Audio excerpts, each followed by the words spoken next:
മുസ്ലിം ലീഗുമായി ബന്ധപ്പെട്ട വിഷയത്തിൽ സമസ്തയുടെ നിലപാട് നേരത്തെ വ്യക്തമാക്കിയത് എന്ന് അധ്യക്ഷൻ ജിഫ്രി മുത്തുക്കോയ തങ്ങൾ.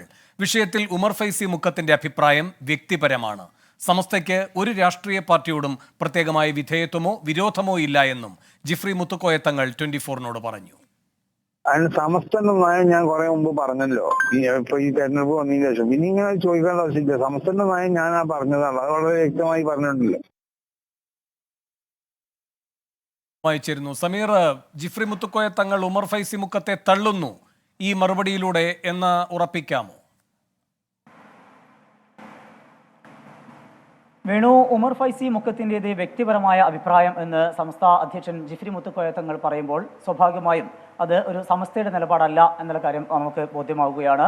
സമസ്തയുടെ നിലപാട് താൻ നേരത്തെ പറഞ്ഞതാണ്. അതായത് ഏതെങ്കിലും ഒരു രാഷ്ട്രീയ പാർട്ടിയോടോ ഏതെങ്കിലും ഒരു മുന്നണിയോടോ സംസ്ഥയ്ക്ക് പ്രത്യേകമായിട്ടുള്ള ഒരു അടുപ്പമോ അകൽച്ചയോ ഇല്ല. നേരത്തെ എടുത്തിട്ടുള്ള പൂർവ്വകാലത്ത് എടുത്തിട്ടുള്ള ആ ഒരു തീരുമാനത്തിൽ തന്നെയാണ് ഇപ്പോഴും ഉള്ളത് എന്നാണ് സംസ്ഥയുടെ അധ്യക്ഷൻ ജിഫ്രി മുത്തുക്കോയ തങ്ങൾ വ്യക്തമാക്കുന്നത്. അതേസമയം തന്നെ സമീപകാലത്ത് സമസ്തയും ലീഗും തമ്മിലുള്ള അകൽച്ച ഉണ്ട് എന്നുള്ളത് യാഥാർത്ഥ്യമാണ്. പല വിഷയങ്ങളിലും അത്തരം കാര്യങ്ങൾ ഉണ്ടാകുകയും അതിൻ്റെ ഒരു പശ്ചാത്തലത്തിൽ കൂടിയാണ് കഴിഞ്ഞ ദിവസം സംസ്ഥയുടെ മുഷാവറ അംഗം കൂടിയായിട്ടുള്ള സംസ്ഥയുടെ സെക്രട്ടറി ഉമർ ഫൈസി മുക്കം ചില നിലപാടുകൾ വ്യക്തമാക്കിയത്. അത് മുസ്ലിം ലീഗിനെതിരെ രൂക്ഷമായിട്ടുള്ള ഒരു വിമർശനമായിരുന്നു. അതിൽ മുസ്ലിം കോർഡിനേഷനിലെ, അതായത് ഇസ്ലാമിക് കോളേജുകളുടെ കൂട്ടായ്മയായിട്ടുള്ള CIC-യുമായി ബന്ധപ്പെട്ട വിഷയങ്ങൾ ഉൾപ്പെടെയായിരുന്നു.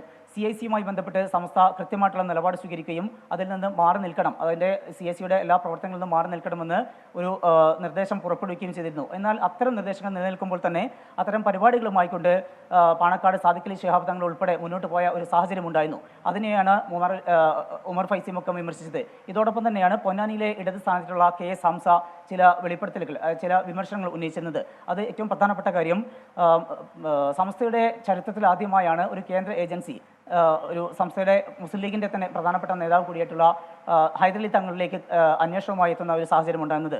മുസ്ലിം ലീഗിൻ്റെ സംസ്ഥാന അധ്യക്ഷനായിരിക്കെ ഹൈദരലി തങ്ങളെ ED ചോദ്യം ചെയ്തിരുന്നു. അത് കള്ളപ്പണ വിവാദവുമായി ബന്ധപ്പെട്ടാണ്. അതിൻ്റെ പശ്ചാത്തലത്തിൽ ഹൈദരലി തങ്ങൾ ശാരീരികമായും മാനസികമായും തകരുകയും പിന്നീട് രോഗം മൂർച്ഛിച്ച് മരണപ്പെടുന്ന സംഭവം ഉണ്ടായി എന്നാണ് KS ഹംസ പ്രതിപാദിച്ചത്. അത്തരം പരാമർശങ്ങളാണ് നടത്തിയത്. അതിന് ഇടയാക്കിയ സാഹചര്യം ഇപ്പോഴത്തെ നേതാക്കളാണ് എന്നും KS ഹംസ ആരോപിച്ചിരുന്നു. ആ ഒരു പരാമർശം വലിയ ഗൗരവമുള്ളതാണ് എന്ന് ഉമർ ഫൈസി മുക്കവും വ്യക്തമാക്കിയിരുന്നു. അത്തരം പശ്ചാത്തലത്തിൽ ഒക്കെ കൂടിയാണ് ഈ ഒരു വിവാദം, അതായത് സമസ്തയും ലീഗും തമ്മിലുള്ള അകലം വർദ്ധിക്കുന്നു എന്ന തരത്തിലുള്ള ഒരു കാര്യങ്ങൾ നീങ്ങിയത്. ഉമർ ഫൈസിയുടെ ഈ ഒരു പരാമർശങ്ങൾ അത്തരം വ്യാഖ്യാനങ്ങളിലേക്ക് എത്തുകയും ചെയ്തത്. അതിനിടെയാണ് SYSന്റെ മുസ്ലിം ലീഗിൻ്റെ സംസ്ഥയുടെ യുവജന വിഭാഗമായിട്ടുള്ള SYSന്റെ ഓർഗനൈസിംഗ് സെക്രട്ടറി നാസർ ഫൈസി കൂടത്തായി 24-നോട് ചില പ്രതികരണങ്ങൾ നടത്തി. അതായത് ഉമർ ഫൈസി നടത്തുന്നത് അദ്ദേഹത്തിൻ്റെ വ്യക്തിപരമായിട്ടുള്ള അഭിപ്രായമാണോ അതല്ല സമസ്തയുടെ നിലപാടാണോ എന്നത് സംസ്ഥാന അധ്യക്ഷൻ ജിഫ്രി മുത്തുക്കോയ തങ്ങൾ വ്യക്തമാക്കണം എന്നായിരുന്നു ആ ഒരു പരാമർശം. അതിനാണ് ഇപ്പോൾ സംസ്ഥയുടെ അധ്യക്ഷൻ തന്നെ താൻ നിലപാട് നേരത്തെ വ്യക്തമാക്കിയതാണ്. ഏതെങ്കിലും ഒരു പാർട്ടിയോടോ ഏതെങ്കിലും ഒരു മുന്നണിയോടോ പ്രത്യേകമായിട്ടുള്ള അടുപ്പമോ അകൽച്ചയോ ഇല്ല എന്നുള്ള കാര്യം വ്യക്തമാക്കുന്നത്. ഏതായാലും ഇതുമായി ബന്ധപ്പെട്ടുള്ള ചില വിവാദങ്ങൾ ഇപ്പോഴും തുടരുന്നുണ്ട്. ഏതായാലും സംസ്ഥാന അധ്യക്ഷൻ നിലപാട് വ്യക്തമാക്കിയിരിക്കുന്നു. വേണു. ശരി, സമീർ C. മുഹമ്മദാണ് കോഴിക്കോട് നിന്ന് വിവരങ്ങൾ നൽകിയത്.